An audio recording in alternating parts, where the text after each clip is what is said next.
Wayne Gardner, un pilote de légende.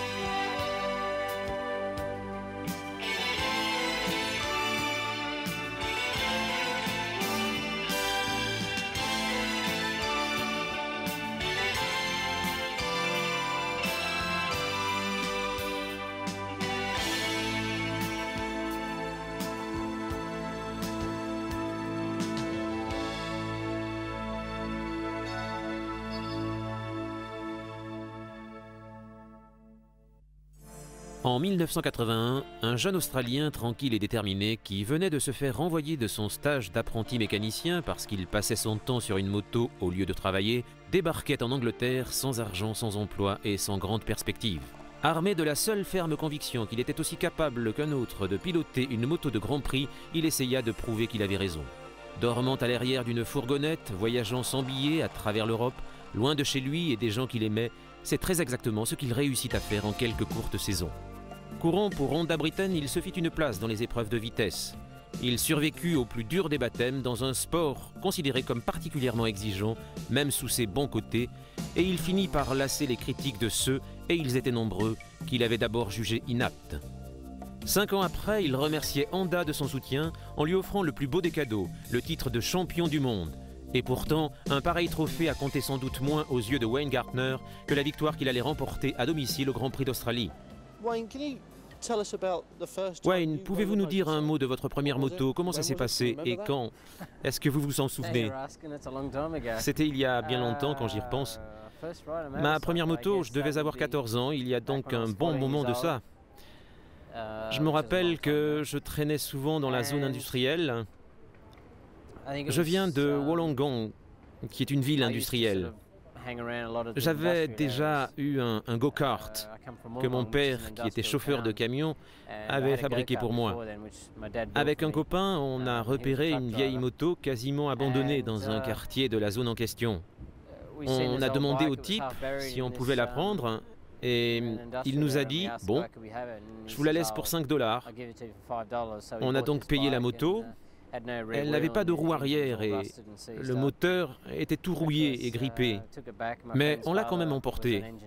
Le père de mon copain était ingénieur et j'ai passé... Non, c'est ma mère qui a passé dans le journal une annonce pour une roue arrière. On a fini par rassembler toutes les pièces et on est arrivé à faire tourner tout ça. Oui, je crois bien que c'est la première moto que j'ai conduite. Mon copain et moi, on avait misé en commun sur une moto à 5 $. Est-ce que parce qu'elle était gratuite ou quasiment, ou bien que vous vouliez une moto après le kart? Eh bien, je crois que ça s'est enchaîné naturellement. Avec mon kart, je roulais tout simplement dans les rues et la police était toujours à mes trousses. J'avais sans arrêt des ennuis. Et pour régler le problème, il me fallait une moto. Et le temps que nous soyons parvenus à faire tourner la vieille bécane, mon ami a reçu une moto neuve pour son anniversaire. Alors, mon père et ma mère se sont dit qu'ils m'en offriraient une à Noël. J'ai donc eu, moi aussi, une mini-moto neuve. On s'est débarrassé de la vieille bécane à 5 $. On a ainsi franchi une étape. Et une fois que j'ai eu ma mini-moto, j'ai commencé à rouler dans les champs et le long de la baie derrière chez nous, tous les jours après l'école. Un jour, j'ai rencontré des amis qui m'ont dit que je devrais faire de la compétition. Je suis donc allé jusqu'au circuit local pour y courir sur des mini-motos avec les autres jeunes. Ce n'était pas votre idée à vous? Si on ne vous y avait pas fait penser, vous n'auriez jamais fait de la compétition? Pas tout à fait, c'est plutôt que j'avais envie de faire comme les copains. Ils faisaient de la moto, je voulais en faire. Ils voulaient rouler vite, je le voulais aussi, c'est à peu près comme ça que ça a commencé. Est-ce qu'il vous est arrivé de penser à retourner là-bas et à leur donner les 5 $ en disant merci pour ça? Nous sommes vraiment restés bons amis. Barry, celui avec qui j'étais de moitié dans la bécane, mon ami Barry, il est venu assister au Grand Prix et il en a gardé un bon souvenir. Je crois qu'il est très fier de moi et de ce que j'ai fait. Est-ce que vous vous souvenez de votre première victoire? Comme je vous l'ai dit, on est allé courir sur nos mini-motos à un endroit nommé Winton, à environ 30 ou 50 km. Je n'ai pas gagné, mais c'est là que je m'y suis vraiment mis. Ces courses étaient tout à fait illégales, car à l'époque, dans les Nouvelles-Galles du Sud, les courses de mini-moto étaient interdites. Et les jeunes n'avaient absolument pas le droit de faire de la mini-moto. Il fallait avoir 17 ou 18 ans et une licence en règle. Je n'avais que 14 ans à ce moment-là. Et puis, j'ai rencontré des amis qui m'ont dit que plus loin, à Canberra, la législation n'était pas la même et que les jeunes pouvaient y courir sur mini-moto. Alors mon père m'a emmené à Canberra et c'est là que j'ai couru ma première course sur mini-moto.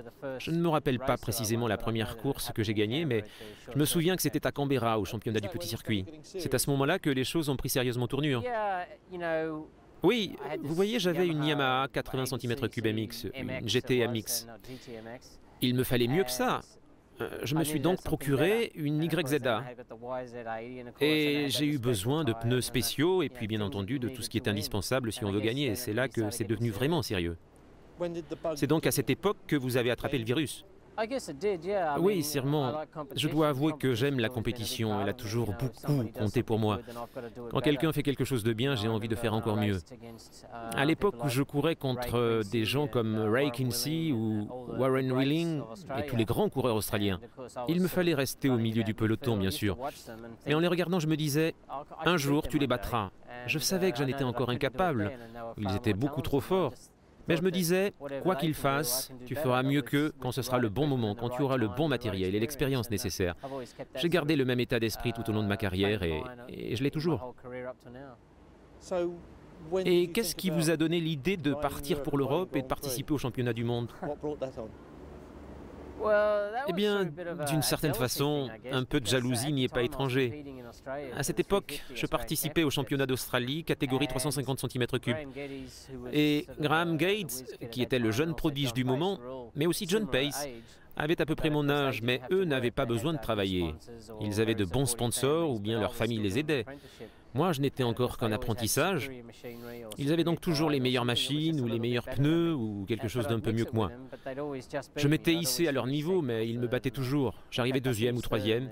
J'ai même terminé troisième au championnat d'Australie. Par la suite, ils sont partis outre-mer et ils se sont lancés dans de belles carrières. Ils ont commencé à gagner des épreuves de vitesse et à remporter de beaux trophées. Moi, j'étais toujours coincé là-bas en Australie. J'en étais malade de frustration. Et je me suis dit, tu vas faire comme eux, tu les vaux bien. S'ils peuvent réussir comme ça, tu vas faire la même chose. Et j'ai donc fait mon paquet. Et il se trouve que je venais de me faire virer de mon école d'ingénieur. Je me suis dit, bon, ça tombe bien, c'est le bon moment pour partir. J'ai donc pris ma paye et j'ai acheté un billet. Ça m'a coûté tout ce que j'avais. J'ai sauté dans un avion et j'ai franchi les océans. J'ai atterri sur l'île de Man et je suis allé assister à des grands prix. Je me souviens que je me cachais à l'arrière des vannes. J'aidais Graham McGregor à ce moment-là et je voulais assister au Grand Prix de Hollande, mais je n'avais pas assez d'argent pour me payer le billet de ferry. Je me suis donc caché à l'arrière du van, au milieu des bécanes, et on a fait embarquer le van. Je n'avais pas de visa ni de tampon sur mon passeport et de fait, c'est comme immigrant illégal que j'ai voyagé à travers l'Europe. Mais je n'avais pas d'autre solution. Je suis arrivé dans l'île de Man et j'ai vu comment ça se passait. J'ai apprécié le professionnalisme, j'ai vu comment vivaient les coureurs professionnels et comment ils couraient. En fin de compte, j'ai pu tout observer de ce petit monde impitoyable.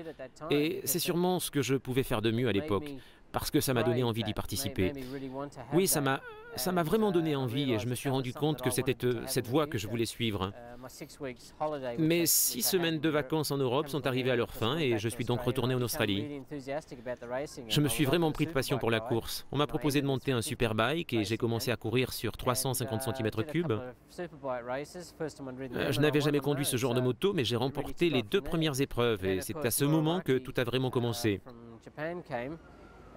C'est alors que Moriwaki est arrivé du Japon. Moriwaki était associé à Graham Crosby et j'ai appris qu'il cherchait un nouveau coureur. À ce moment, John Pace et tout un lot de coureurs ont débarqué, mais ça ne m'a pas empêché de poser ma candidature.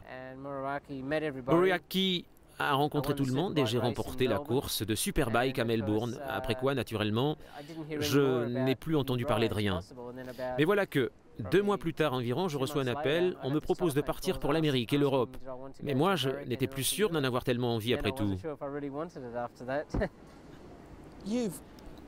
Jusqu'ici, vous avez présenté les choses sous un jour plutôt agréable, mais je suis sûr que vous avez passé sous silence les terribles difficultés qu'il vous a fallu surmonter. Il me semble qu'il vous a fallu beaucoup de courage et de persévérance. Bon, vous avez habité dans des camionnettes, c'est facile à dire comme ça, mais ça n'a pas dû être si facile à vivre. Oui, Donna et moi, on se dit parfois que vivre en voyageant dans des fourgonnettes, à la pire époque, ou en parcourant l'Europe en autostop, comme c'était le cas, et en dormant par terre chez les gens, comme je le faisais, obligé de voler du pain le matin pour avoir quelque chose à déjeuner, et monter chez quelqu'un pour partager sa chambre et repartir, oui, pas de doute, tout ça c'est difficile à croire aujourd'hui. Ça a été très dur en ce temps-là, c'est vrai, mais d'un autre côté, quand j'y repense aujourd'hui, j'ai aussi vécu certains de mes meilleurs moments, de ceux que je n'échangerai contre rien au monde, et j'en garde quelques-uns de mes meilleurs souvenirs. Je ne pense pas qu'un jeune coureur doive encore en passer par là aujourd'hui, les choses sont beaucoup mieux organisées, il y a beaucoup plus de voies d'accès, on n'a plus à faire ce genre d'efforts, non? Non, c'est sûr. Et le meilleur exemple, c'est sans doute celui de Michael. La façon dont Michael Dillon est venu à la course de Superbike en Australie. Il avait déjà monté de gros cubes chez lui et il l'avait fait vraiment bien. C'est très bien et j'espère que j'en aurais été capable.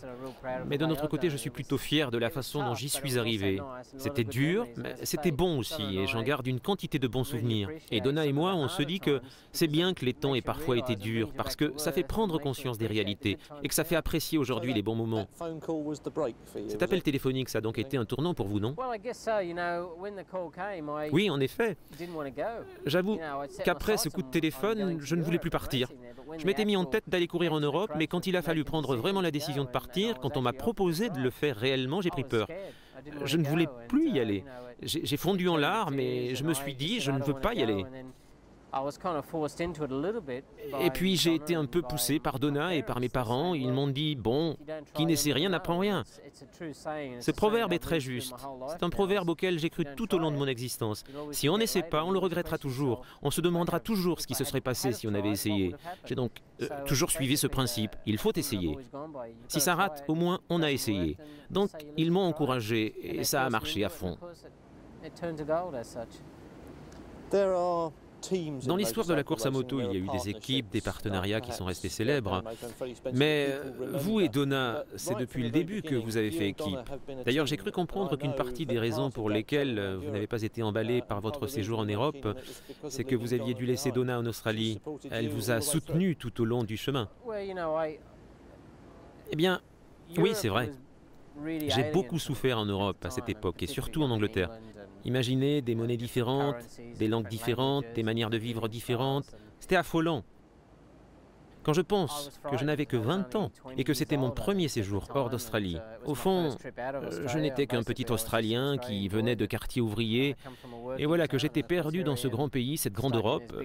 Je ne savais pas toujours comment diable m'en sortir et j'avais de grands moments de solitude. J'étais venu en Angleterre sans Donna et je vivais chez mon ami Roger Marshall. Il est vrai que c'était merveilleux d'avoir un bon copain sur place et de vivre dans une famille. Mais je regrettais ma propre maison. J'avais besoin d'avoir un peu de mon chez-moi avec moi. J'ai donc appelé Donna et je lui ai dit « Est-ce que tu peux venir me rejoindre ?» Elle est venue et du coup tout a semblé plus facile à partir de ce moment. C'est à cette époque que j'ai gagné ma première course en Angleterre à Kedon Park. Nous avons loué une maison et les choses se sont vraiment améliorées. Nous étions très heureux. Ça a bien duré pendant 10 ans et l'Europe est vraiment devenue notre deuxième pays. Vous êtes à moitié européen, je pense que nous reviendrons là-dessus. Vous avez parlé de votre périple et votre premier Grand Prix. Je crois que ça n'a pas été une parfaite réussite. Non, en effet. Donc, mon objectif était de courir un Grand Prix. C'était ce que je voulais faire, vraiment. Mais il me fallait entrer par la petite porte et mettre un pied chez Honda ou Yamaha ou un autre. J'ai donc commencé par courir sur Superbike en Angleterre et ça m'a mené à courir sur une 3 cylindres pour Honda et j'ai participé à tous les championnats de Grande-Bretagne. L'occasion s'est alors présentée de courir un Grand Prix, mais la première fois, ça s'est plutôt mal passé. C'était au Grand Prix de Hollande. Je devais être en 4e ou 5e position et voilà qu'Uncini tombe devant moi.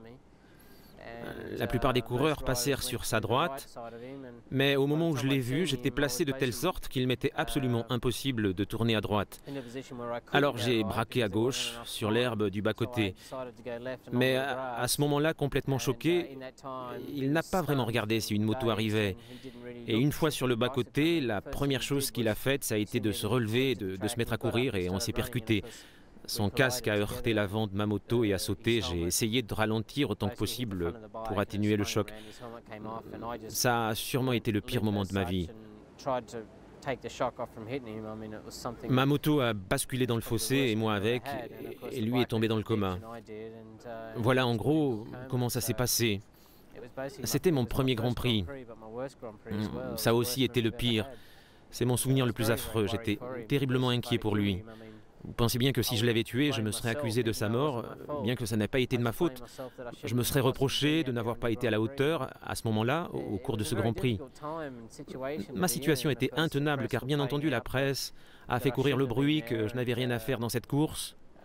Les journaux italiens ont écrit que c'était de ma faute. Ça a été une très mauvaise période, que je ne peux pas oublier et dont je resterai marqué à jamais. Vous avez failli succomber à toute cette pression et vous en allez. Oui. Et pourquoi vous ne l'avez pas fait? Qu'est-ce qui a fait que vous vous êtes dit « je ne m'en irai pas, non, je n'écouterai pas ces gens » Eh bien, j'y vois deux raisons. D'abord, j'avais à honorer mon contrat avec Honda Britain, mais surtout, j'étais entouré de bons amis. J'avais des amis comme Roger Marshall, par exemple, qui était mon grand ami en Angleterre. Et bien entendu, il y avait Donna. Et le fait que les gens avec qui je m'étais lié d'amitié en Angleterre et pendant les courses m'ont répété « tu ne peux pas abandonner ». Roger Marshall me disait « tu ne peux pas renoncer, un jour tu seras champion du monde ». Je lui répondais « non, je ne crois pas, tu sais, j'ai presque tué quelqu'un ». Et il insistait « si, tu vas gagner, tu seras champion du monde ». Et Donna m'a dit « bon, eh bien, tu as un boulot à terminer, tu es encore en état de le faire et ça n'était pas de ta faute ». Heureusement, la télé avait filmé tout l'accident. Mon entourage pouvait en effet constater que ce n'était pas de ma faute. Sinon, beaucoup m'auraient montré du doigt. Mais ceux qui m'entouraient me soutenaient à fond et ils ont, en quelque sorte, formé une espèce de bouclier protecteur autour de moi, qui m'a aidé à échapper à la presse, alors que j'étais harcelé par les journalistes, par les appels des chaînes de télévision. Quel terrible moment ça a été. Bon, et que dire de votre première victoire? C'est arrivé en Espagne, à Jarama. J'ai essayé de répondre aux espoirs de Barry Sheene, qui me disait que je n'avais aucune raison de tomber, mais malheureusement je l'ai fait. Je me suis un peu excité pendant les qualifications. J'étais en première position, j'ai voulu aller encore un peu plus vite et j'ai un peu trop poussé les gaz. Alors la moto m'a filé entre les jambes, comme on dit. Il est certain que j'ai eu de la chance de ne pas me faire de mal, à part quelques ecchymoses. Mais bon, on a retapé la moto, je suis revenu à la session de qualification suivante et j'ai été un peu plus rapide. En fin de compte, ça a été un bien pour un mal. Je crois que ce n'était que de la déconcentration, j'avais la tête ailleurs et j'ai bien retenu la leçon.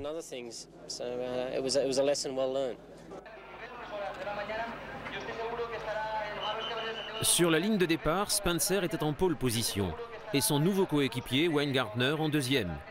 Eddie Lawson venait en troisième position, Mike Baldwin en quatrième et Randy Mamola, malgré 2 chutes aux essais, en cinquième. 1986, le championnat du monde 500 cm3 était lancé. Ron Aslam, en petite forme, fut lent à démarrer, mais Spencer s'envola. Au premier virage, tandis que Aslam fermait le peloton, Spencer courait déjà loin devant.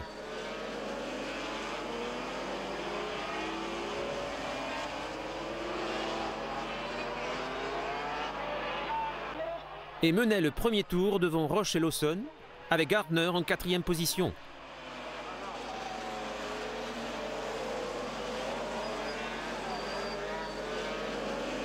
Mamola traînait loin derrière, coincé vers le milieu de la course, et Mike Baldwin, son coéquipier, était juste devant lui. Spencer continuait à dominer, poursuivi par Lawson et Roche, pendant que Gardner se rapprochait.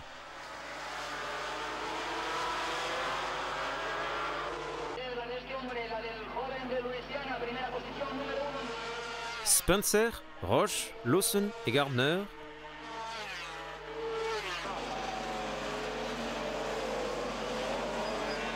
Avec Mamola qui s'efforçait de revenir de l'arrière. Rarama ne devait pas être son circuit préféré. Freddy prenait de la distance.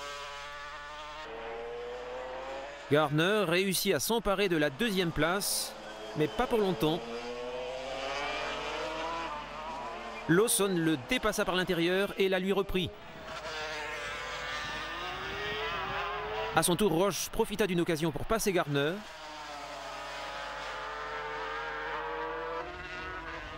Passionnant jeu de dés à 3 faces, mais pendant ce temps, Spencer augmentait encore son avance.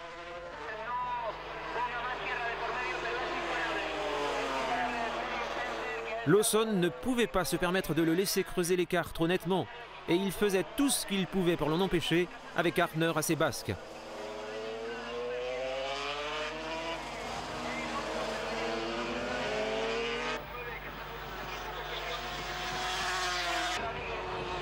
Spencer roulait comme un dieu. Ses 3 rivaux se tenaient dans un mouchoir de poche. Avec un Gardner maintenant tout à fait dans le jeu.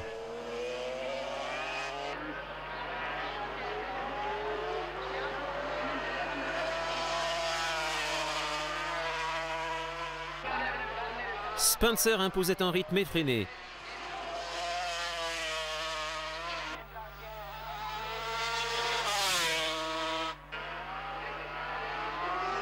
Et quand Gardner, le nouveau, fit reculer Lawson à la 3e place, se rapprochant un peu de Freddy, tout s'annonçait au mieux pour l'équipe Honda Rothmans. Mais alors vint la surprise. Spencer se mit à jouer les touristes. Quelque chose ne tournait plus rond. Après 14 des 37 tours, Freddy avait des ennuis et Gardner le rejoignit. Tandis que Mike Baldwin se battait pour regagner du terrain. Spencer rentra au stand. Le champion était hors course. Et pour couronner le tout, il y eut le spectaculaire accident de Didier Dradiguez. Sa Honda se mit à brûler. Les commissaires accouraient avec un extincteur. Pas de problème, ils allaient maîtriser l'incendie. Dans 1 minute, leur extincteur aurait éteint les flammes, aucun souci à se faire. 1 minute plus tard, en effet, pendant que Didier recevait les premiers soins pour une fracture de la clavicule, ils avaient mis l'extincteur en action et ils s'attaquaient aux flammes. Beau travail de la part de ces commissaires espagnols, la machine est joliment cramée sur une face, il n'y a plus qu'à la retourner et tout risque d'incendie est maintenant écarté. Le seul problème, c'est qu'on n'y voit plus rien. Gardner n'en croit pas sa chance, il bondit loin devant Lawson et il conserve la tête. Lawson ne peut rien y faire.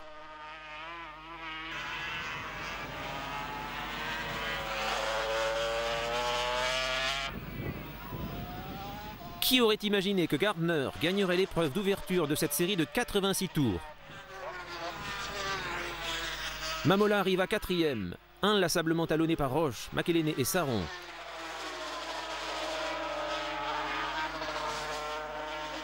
Gardner l'emporta avec 2 secondes d'avance sur Lawson et Mike Baldwin finit 3e à 15 secondes derrière.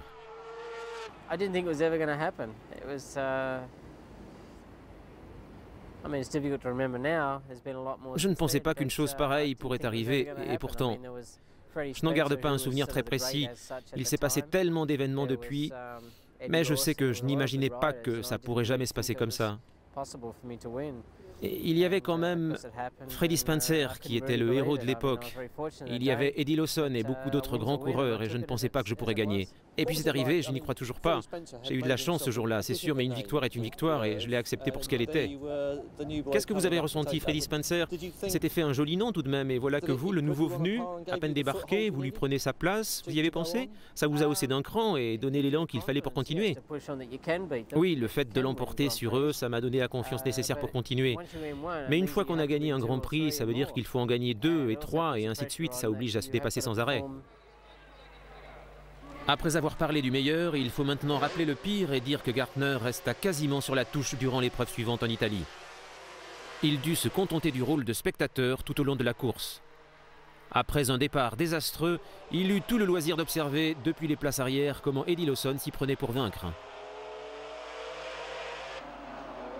La fois suivante en Allemagne, bien que les choses aient mal commencé à cause d'ennuis mécaniques, il décrocha la 2e place.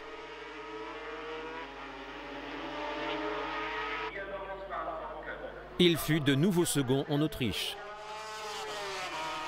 Les coureurs arrivèrent alors en Yougoslavie. Il se battit farouchement et réussit cette fois encore à terminer 3e. Parti dans les derniers rangs, il accomplit l'exploit de remonter toute la course pour rejoindre la tête et remporter cette 3e place.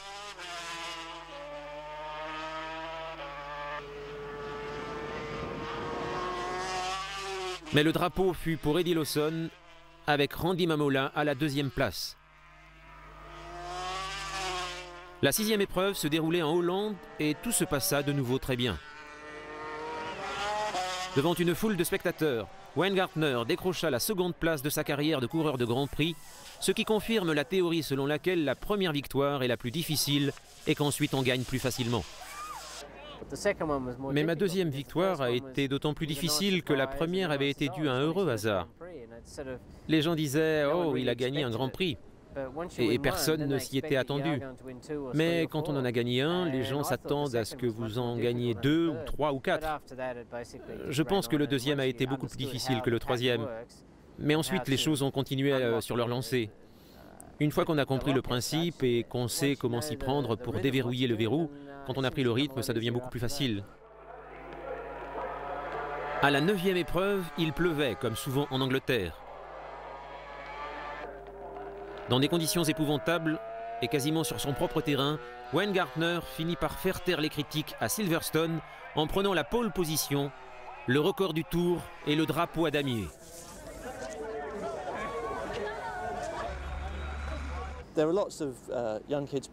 Il y avait alors une quantité de jeunes, et peut-être y en a-t-il toujours autant aujourd'hui, qui s'amusaient sur des motos de dirt et de trial, et qui participaient à des compétitions interclubs à travers toute l'Europe, et qui pensaient « Un jour, je courrai sur des 500 et je serai champion du monde ».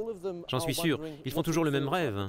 Ils se demandent tous quel effet ça fait le jour où on grimpe sur le haut du podium pour la première fois.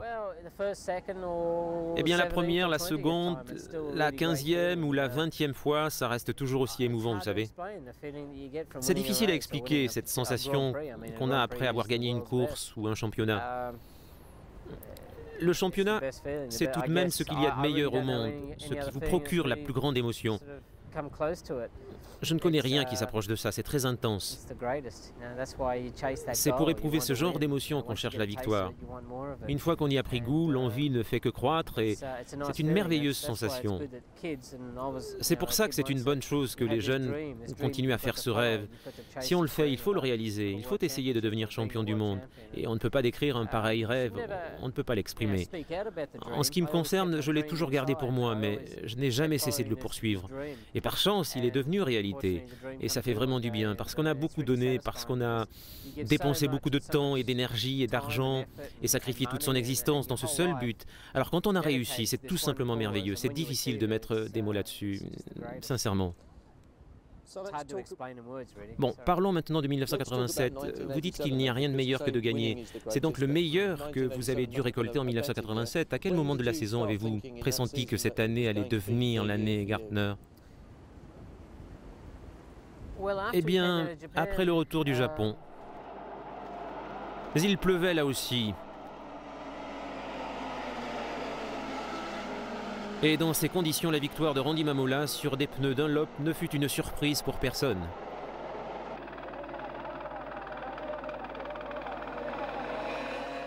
Derrière lui, ce fut un véritable exploit pour Weingartner de maîtriser sa très puissante Honda et de la mener à la 2e place.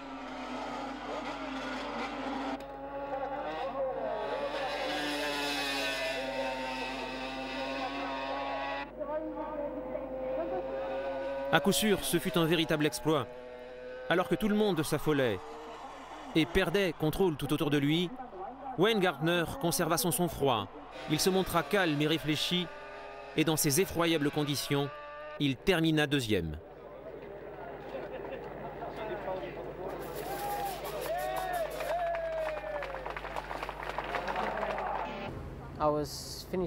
J'ai fini 2e au Japon et du coup en rentrant en Europe, j'étais à la 2e place. Puis j'ai gagné à Jerez et je crois bien que c'est à ce moment-là que j'ai pris la tête du championnat. Et alors je me suis dit que je pouvais le gagner. C'est un grand prix essentiel pour l'équipe Yamaha Marlboro qui a absolument besoin de figurer à l'arrivée, ainsi que pour Gartner, qui est déterminé lui à gagner le championnat du monde et à s'inscrire cette année-là dans les livres d'histoire comme premier Australien à avoir obtenu le titre. Les conditions conviennent parfaitement à Gardner. Et il se l'est promis, ce sera sa première victoire en Grand Prix de la saison 1987.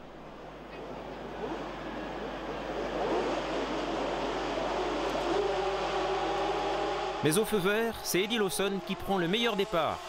Il est en tête dans la première courbe à droite. Lawson, Gardner, Ron Aslam, Nate McKenzie, Randy Mamola, Rob McElhenney et Kevin Schwantz mènent le peloton. Lawson est devant Gardner. Comme l'année dernière, et comme Lawson aimerait que se déroule jusqu'au bout la bataille de cette saison, Soichiro, le coéquipier de Gardner, est loin derrière à la 17e place. À la fin du premier tour, Lawson et Gardner sont en tête. Avec Aslam en 3e position, McElhenney est 4e, Mamola 5e et Nate McKenzie 6e. McKenzie a déçu au Grand Prix du Japon où il a chuté à la fin des essais. Et voilà que Kenny Ayon sort au cours de ce Grand Prix d'Espagne. Sa Suzuki retombe sur la piste, mais Ayon se relève et il est hors de danger. Entre-temps, Wayne Gardner a pris la tête. La Honda de l'Australien se révèle la meilleure. Elle lui donne l'avantage sur le champion du monde californien et il se met à augmenter son avance sur lui.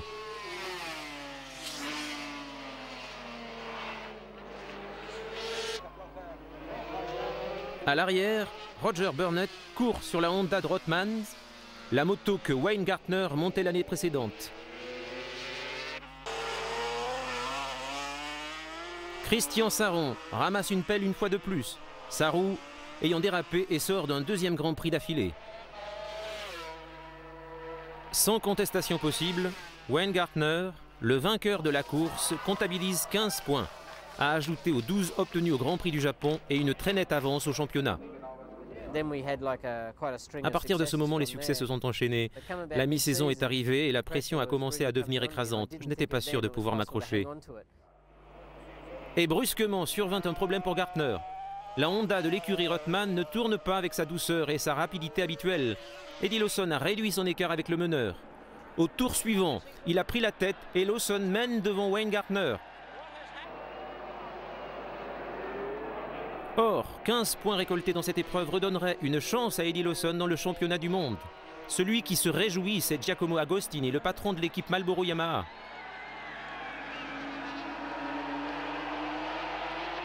Gardner perd du terrain à chaque tour.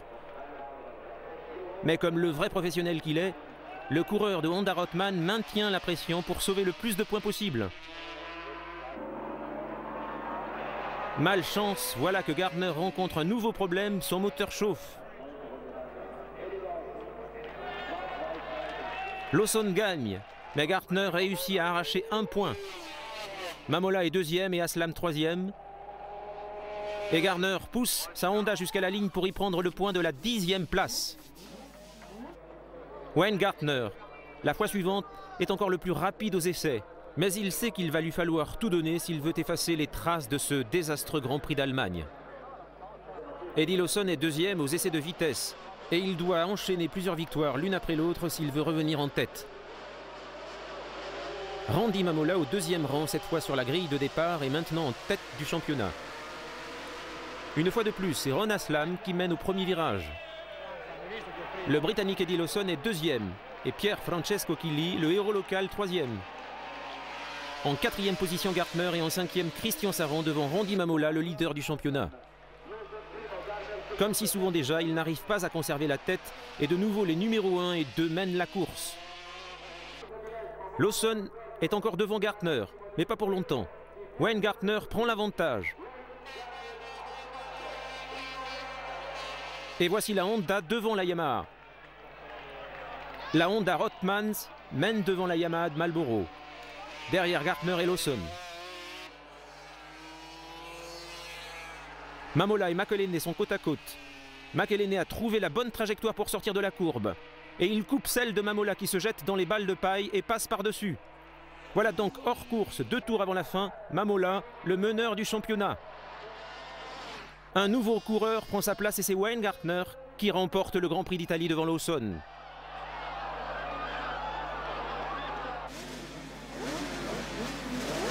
Eddie Lawson a eu des ennuis avant le départ de la course. Il a dû changer les bougies après le tour de chauffe et il a traîné au départ. De nouveau, c'est Ron Aslam, 4e dans la série et joker de ce championnat 1987, qui mène au premier virage. Remontant le flot du peloton, Randy Mamola prend la tête de la course.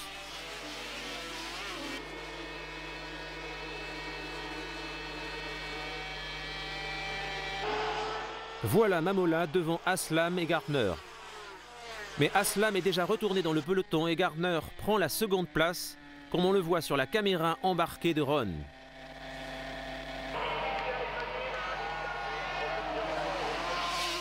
Mamola, 3e au championnat, cherche à améliorer son score.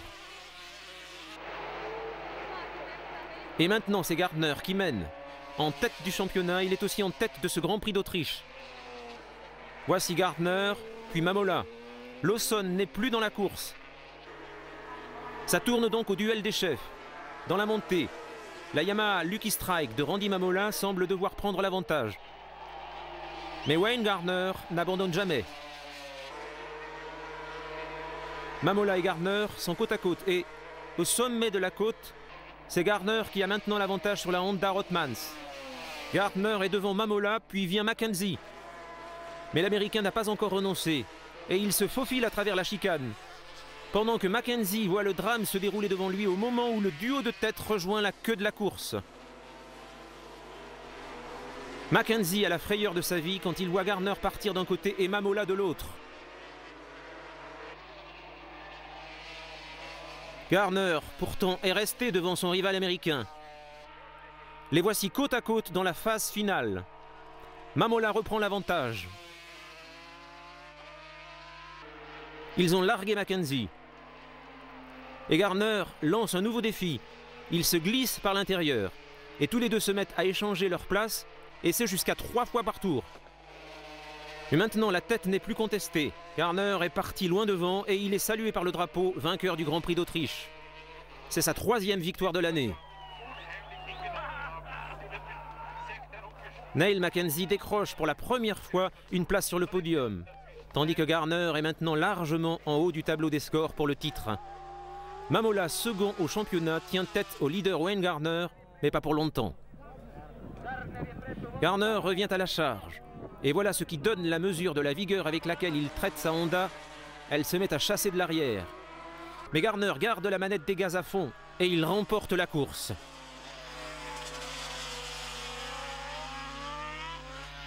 Lawson est 2e devant Mamola et c'est Ron Aslam qui ferme le groupe de tête. Gardner, Lawson, Mamola.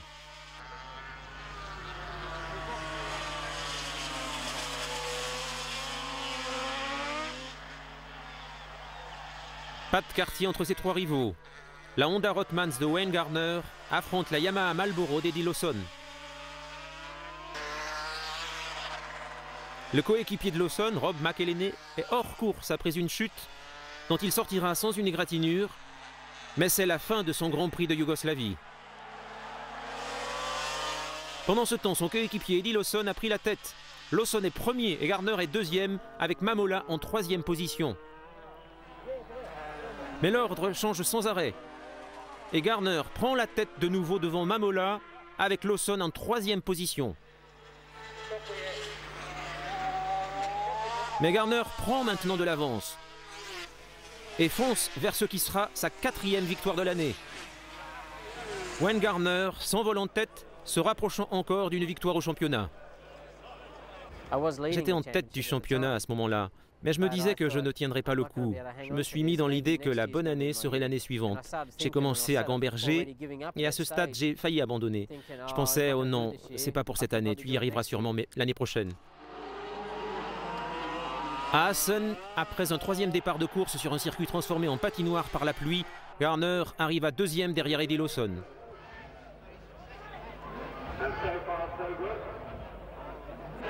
Il était toujours en tête du championnat. Au Mans aussi, il pleuvait et cette fois, Mamola resta devant sans tomber une seule fois alors qu'il avait fait plusieurs chutes à Assen. Ce fut Lawson qui tomba.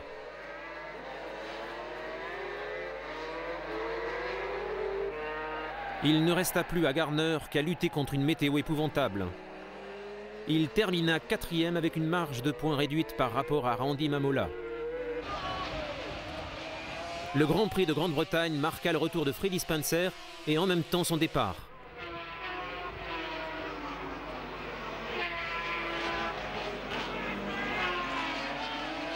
Après un long duel avec Eddie Lawson, Wayne Gardner finit deuxième.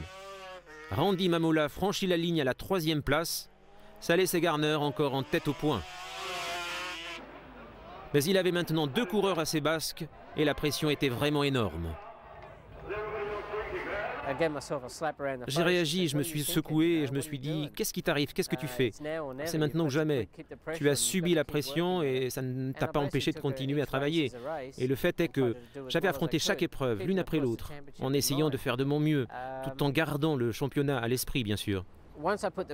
Une fois que j'ai été regonflé à bloc et que j'ai eu pris la décision de me battre dès cette saison plutôt que d'attendre l'année suivante, alors les résultats ont commencé à s'améliorer nettement. J'ai effectivement remis la pression sur mes adversaires et ça a marché vraiment bien.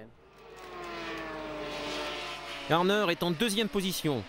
Il se glisse à l'intérieur et passe Lawson. Les 2 hommes rivaux pour le championnat l'année dernière poursuivent leur combat.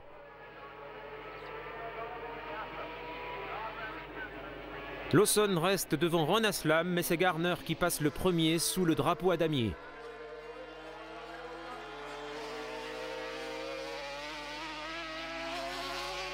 Wayne Gardner est vainqueur du Grand Prix de Suède. C'est sa 5e victoire de l'année. Il a encore augmenté son avance au championnat. À la 3e place de la série, Eddie Lawson est en train de combler son écart avec Randy Mamola. Mais Wayne Gardner sait qu'une victoire ici lui rendrait les choses beaucoup plus confortables au moment crucial de la saison. C'est Gardner qui passe en tête de la meute au premier virage de ce circuit dessiné par ordinateur. Mamola est en 4e position, ce qui convient parfaitement à Wayne Gardner. Une victoire donc pour Gardner. Eddie est 2e, Tanaiko Tyrer 3e, la 4e place revient à Randy Mamola.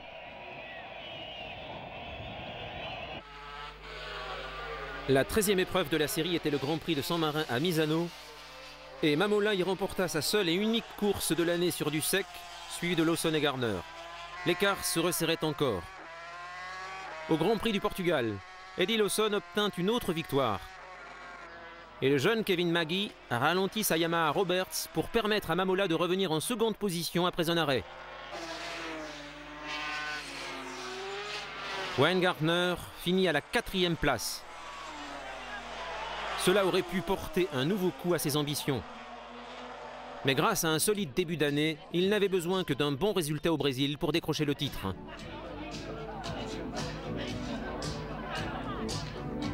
À l'occasion de ce concours de beauté, ne vous y trompez pas, Wayne Gardner ne peut pas être en train d'attribuer cette trop jolie note.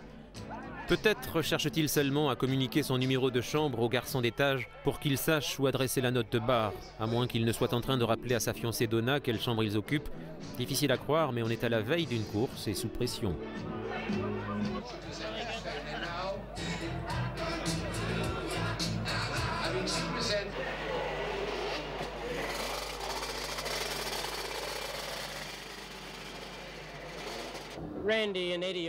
Randy et Eddie augmentent la pression et ils accélèrent à fond. Ce qu'ils essaient de faire, c'est de me pousser à la faute. Ils veulent me faire faire des erreurs et c'est vraiment très dur à ce stade parce que je dois trouver un équilibre très serré entre l'excès et l'insuffisance de vitesse. Oui, c'est très difficile de se motiver quand il faut continuer à forcer et à forcer encore tout en essayant de ne pas trop forcer. Ils sont donc en train de me pousser à la faute et j'essaie d'aller juste assez vite pour rester devant eux. C'est le moment difficile de la saison, ils peuvent encore gagner, ça reste possible et je peux encore perdre. Et je n'ai pas gagné le championnat tant que le drapeau n'est pas levé et qu'il n'est pas devenu impossible que je perde. Mais au coup d'envoi, Wayne Gardner est en pole position et il voit les choses d'un autre œil. En fonçant vers le premier virage, il montre dès le départ qu'il est à son affaire. Il veut arriver avant Lawson et il y travaille dès le départ.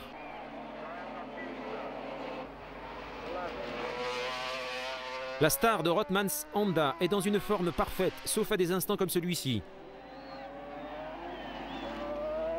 C'est la réplique sur un circuit de vitesse moto de la détermination de Crocodile Dundee, de ce jeune gars prêt à tout, débarqué d'une petite ville d'Australie.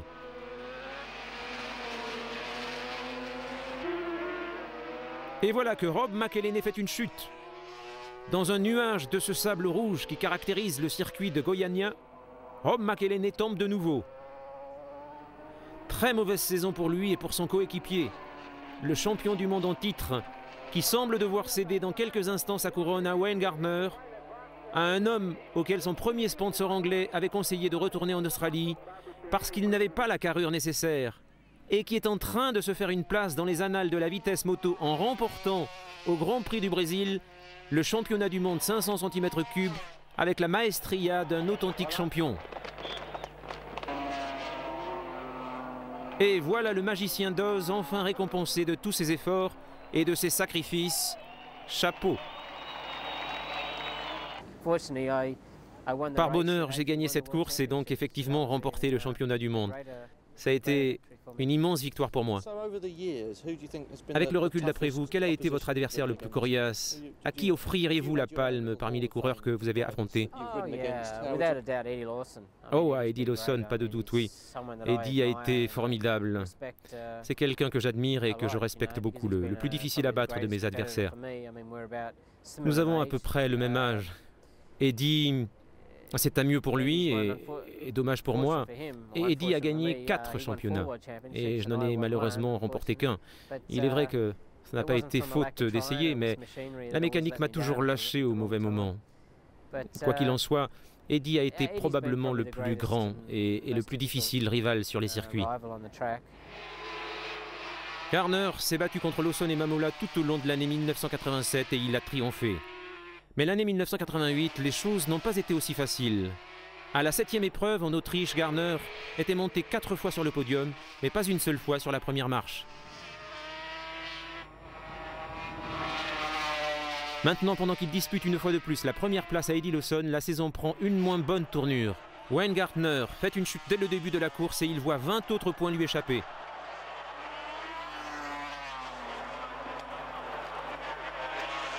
À Assen, 2 semaines plus tard, au milieu de l'année, le mauvais sort est enfin conjuré et Gardner l'emporte dans un nouveau duel avec Lawson.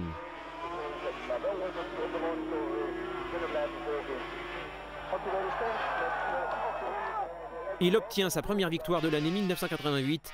Elle s'est fait longtemps attendre. En Belgique, à la rencontre suivante, il pleut à Spa comme toujours. Gardner est talonné par Christian Sarron.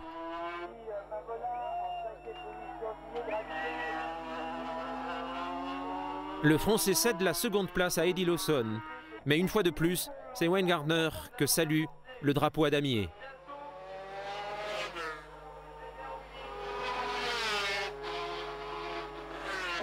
Il était alors 2e sur les rangs et la chasse au titre se poursuivit en Yougoslavie. L'invincible Gardner conserva une belle avance tout au long de la course et il franchit la ligne d'arrivée seul en tête, remportant sa 3e victoire consécutive de la saison et les 20 points supplémentaires. Au Paul Ricard, à la fin d'un combat acharné et victorieux contre Kevin Schwantz, Christian Sarron et Eddie Lawson, la moto de Gardner dut faire un arrêt inattendu, laissant Lawson passer et remporter cette victoire essentielle. À Donington Park, Gardner partit en première position, mais il fut poussé à l'erreur par Wayne Rainey qui réussit à gagner son premier Grand Prix pendant que Gardner était second et Lawson 6e. Rien n'était encore joué. Et Gardner confirma sa détermination à Brno en remportant la pole position, le record du Tour et son 4e drapeau de la saison. Mais la seconde place suffisait à Eddie Lawson pour obtenir le titre. Et à la dernière épreuve au Brésil, il n'y avait plus que l'honneur à défendre.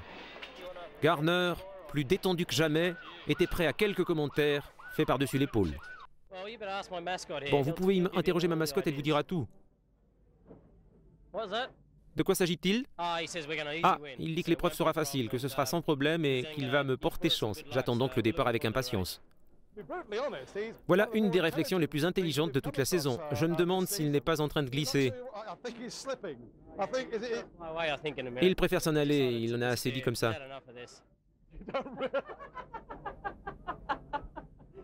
Au revoir.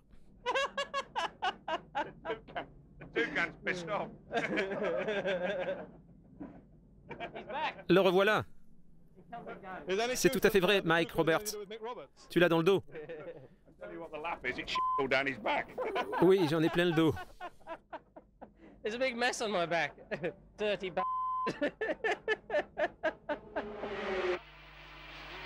Et l'année 1989, Eddie Lawson, le grand rival de Wayne Gardner, était devenu son coéquipier chez Honda Rothmans. Il s'assura une autre saison de championnat en remportant l'épreuve du Brésil.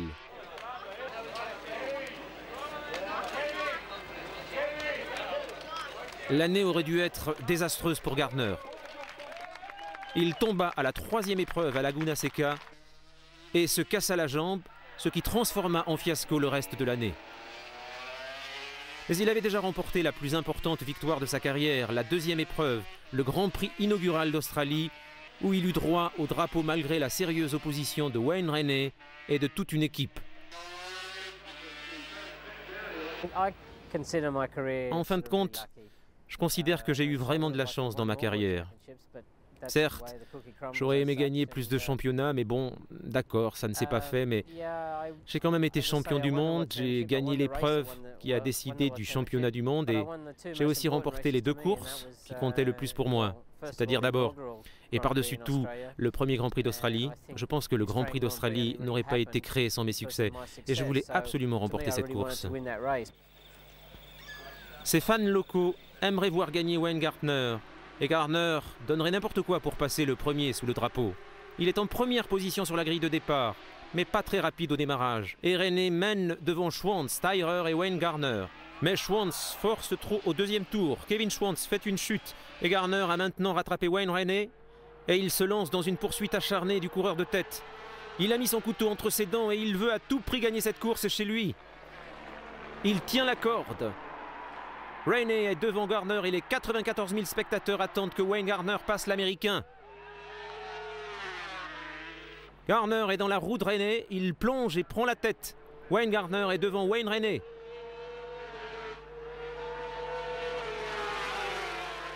La Honda de Rothman mène et il faut entendre la foule.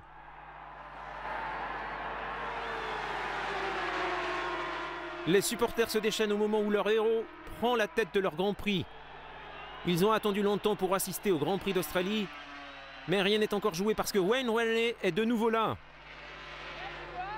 Rainey est maintenant devant Wayne Gardner et les voici encore côte à côte.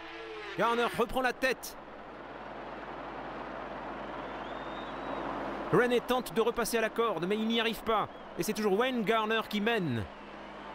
Wayne Rainey est en 2e position. Gardner est en tête du Grand Prix d'Australie à moins d'un demi-tour de la victoire. Et regardez l'accueil qu'il attend quand il franchit en vainqueur la ligne d'arrivée du Grand Prix d'Australie.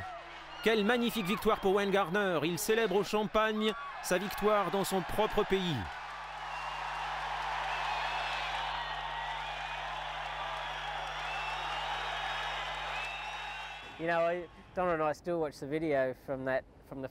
Vous savez, Donna et moi, nous regardons encore la vidéo de ce premier Grand Prix et c'est vraiment à vous tirer les larmes des yeux. La course avait été très éprouvante, mais ça nous rappelle une foule de bons souvenirs et c'est vrai, beaucoup de gens ont pleuré, et moi le premier.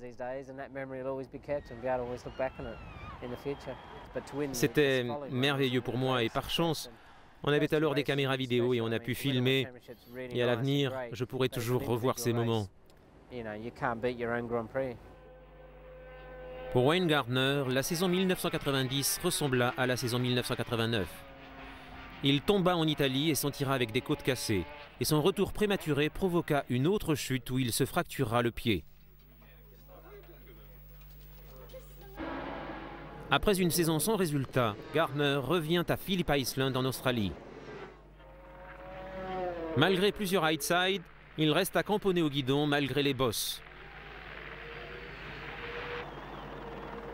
Gardner s'attaqua à Rainey, Schwantz et Doohan dans un combat palpitant et qui dura pendant des tours et des tours. Les 3 coureurs roulèrent sur les bas-côtés pendant une bonne partie de la course.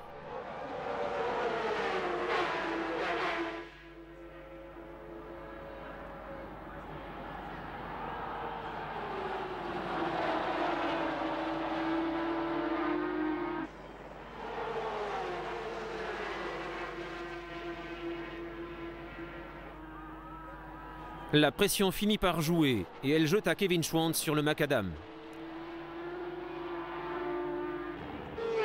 Même Irv Kanemoto se révéla dépassé par un scénario dramatique qui se conclut par la victoire de Garner devant Duane Rainey. Et il fut de nouveau vainqueur en Australie. Ce n'était que sa deuxième victoire de l'année. Mais la réaction de ses fans fut délirante.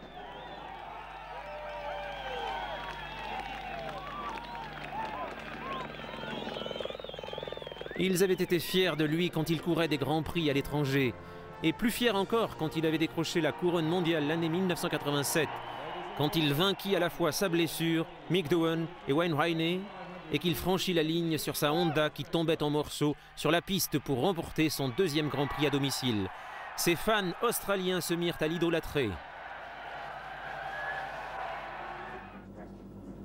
En 1991, les bas succèdent aux hauts.